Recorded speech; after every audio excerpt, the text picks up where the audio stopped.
Hello friends, welcome to my channel fantastico study. And in this video मैं आपको एक question explain करूंगा। Why does the colour of copper sulphate solution change when an iron nail is dipped in it. So एक experiment है displacement reaction का, जिसमें जब हम एक आयरन नेल को डिप करते हैं कॉपर सल्फेट सॉल्यूशन में, तो कॉपर सल्फेट का जो कलर होता है वो चेंज हो जाता है और साथ ही साथ आयरन नेल का कलर भी चेंज हो जाता है। तो यहाँ पे वन बाय वन मैं आपको डायग्राम के थ्रू एक्सप्लेन करता हूँ, उसके बाद हम इसका आंसर लिखेंगे। सो यहाँ पे हम फर्स्ट डायग्राम में देखेंगे। फर्स्ट डायग्राम में हमने एक स्टैंड के अंदर एक स्टैंड के थ्रू अपने टेस्ट ट्यूब को हमने सेट किया है और इसके अंदर हमने सस्पेंड किए हैं दो आयरन नेल्स इस एक्सपेरिमेंट को कंडक्ट करने के लिए। और ये किसके अंदर है? ये है कॉपर सल्फेट सॉल्यूशन के अंदर, जो ब्लू कलर का होता है। हालांकि ये मैंने इसमें कलर नहीं किया है, लेकिन इसका कलर ब्लू होता है।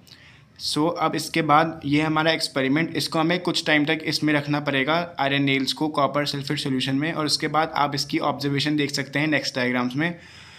तो यहाँ पे क्या हो रहा है, यहाँ पे जो हमारा आयरन जो होता है वो ज़्यादा रिएक्टिव होता है कॉपर से, क्योंकि रिएक्टिविटी सीरीज़ में आयरन ज़्यादा ऊपर आता है कॉपर से। तो यहाँ पे जो आयरन नेल में आयरन होता है वो कॉपर सल्फेट में से कॉपर को डिस्प्लेस कर देता है। इसके कारण जो हमारा कॉपर सल्फेट सॉल्यूशन है वो आयरन सल्फेट सॉल्यूशन बन जाता है, और इसलिए कॉपर सल्फेट सॉल्यूशन जिसका पहले कलर ब्लू था वो आयरन सल्फेट बनने के कारण उसका कलर लाइट ग्रीन में ट्रांसफॉर्म हो जाता है। और इसके थ्रू जब कॉपर सल्फेट से आयरन सल्फेट बन गया है वो, तो कॉपर अब यहाँ से हट गया है। कॉपर एक अलग साइड में अलग से फॉर्म हो जाता है हमारे रिएक्शन में, और ये कॉपर हमारे आयरन नेल के ऊपर स्टिक हो जाता है, जिसके थ्रू हमारी जो आयरन नेल है उसका कलर रेड हो जाता है कॉपर के कारण। तो एक बार मैं आपको फिर से एक्सप्लेन कर देता हूँ कि हमारा जो आयरन होता है वो ज़्यादा रिएक्टिव है कॉपर से, एंड उसके कारण आयरन कॉपर सल्फेट में से कॉपर को डिस्प्लेस कर देता है और वो बन जाता है आयरन सल्फेट, जिसके कारण ब्लू से ये कलर ग्रीन हो जाएगा, लाइट ग्रीन। और जो कॉपर बचा हुआ कॉपर है, जो कॉपर डिस्प्लेस हुआ है, वो जाके आयरन नेल पे लग जाता है, जिसके कारण आयरन नेल का कलर हो जाता है रेड। अब मैं आपको इसका रिटन आंसर दे देता हूँ।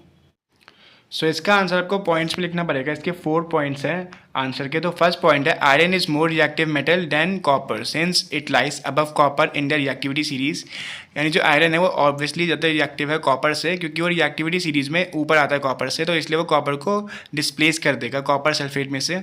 अब आपके सेकंड पॉइंट में लिखिएगा, copper sulphate solution is blue. जो उसका कलर था before the experiment, normally copper sulphate solution का कलर जो था वो ब्लू था, जो होता है ये ब्लू होता है।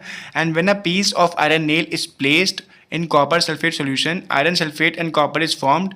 तो जब हम आयरन नेल को प्लेस करते हैं कॉपर सल्फेट सोल्यूशन में, तो जो हमारा फॉर्मेशन होती है प्रोडक्ट में वो होती है आयरन सल्फेट की। कॉपर डिस्प्लेस होकर आयरन आ जाएगा यहाँ पे, एंड कॉपर अलग से फॉर्म हो जाएगा वहाँ पे, यानी कॉपर सल्फेट में से सेपरेट हो जाएगा कॉपर। और इस रिएक्शन को हम कहते हैं डिस्प्लेसमेंट रिएक्शन। अब यहाँ पे डिस्प्लेसमेंट रिएक्शन बहुत इंपॉर्टेंट है लिखना, वरना आपके मार्क्स कट हो सकते हैं, क्योंकि डिस्प्लेसमेंट रिएक्शन की वजह से ही हो रहा है। तो ये उसके बाद आप लिखेंगे हमारी केमिकल इक्वेशन। यहाँ पे आयरन Fe, ये सॉलिड था पहले, आयरन नेल है ये, प्लस CuSO4 यानी कॉपर सल्फेट। इसको आप यहाँ पे आयरन नेल लिख लीजिए, आयरन नेल कॉपर सल्फेट जो एक्वस है, यानी कॉपर सल्फेट सॉल्यूशन। इनको हमने आयरन नेल को ज़्यादा कॉपर सल्फेट सॉल्यूशन में, और इसके बाद ये आयरन ज़्यादा रिएक्टिव है कॉपर से, तो इसलिए ये आयरन सल्फेट बन जाएगा और कॉपर अलग से आ जाएगा यहाँ पे सॉलिड की फॉर्म में, जो आयरन नेल के ऊपर स्टक हो जाएगा, जिसके कारण आयरन नेल का जो कलर है वो रेड हो जाएगा और आयरन सल्फेट का कलर ग्रीन, यानी सॉल्यूशन का कलर ग्रीन और आयरन नेल का कलर रेड, जैसा कि मैंने आपको डायग्राम में बताया था। अब हमारा थर्ड पॉइंट हम लिखेंगे, जो कि कंक्लूजन पॉइंट होगा।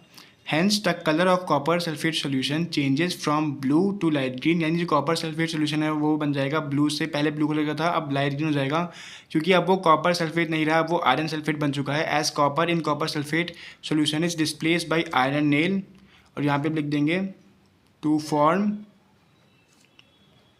Iron sulphate solution. और ये किसके थ्रू हुआ है? By displacement reaction, by displacement reaction. और इसका लास्ट पॉइंट है fourth point, iron nails colour changes to red because of the presence of displace copper.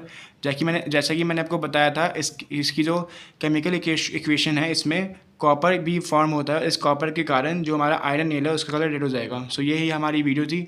I hope you like my video. Thanks for watching.